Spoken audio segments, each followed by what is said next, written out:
સંપ્રદાયમાં જ આ બધી વાત ચાલે છે એવું નથી, બધાની અંદર છે કે જે કંઈ આપણી આવક હોય છે એની અંદરથી આટલું ભગવાનને અર્પણ આપણે કરવાનું છે. કારણ કે ભગવાને આપણને આવી બુદ્ધિ શક્તિને મનુષ્ય શરીર આપ્યું છે. આપણને આ પ્રમાણે હવા ઉજેશ આપે છે, પ્રકાશ સૂર્ય કરે છે, એને બિલ ચૂકવતા નથી.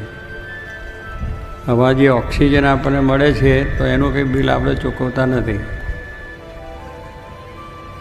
આ બધા બિલ અમને જે પહેલાં એ કહ્યું ને કે ટેલિફોનનું બિલ આવે છે, વીજળીનું બિલ આવે છે, બધા બિલો આવે છે, આપણે ચૂકવવા જ પડે છે.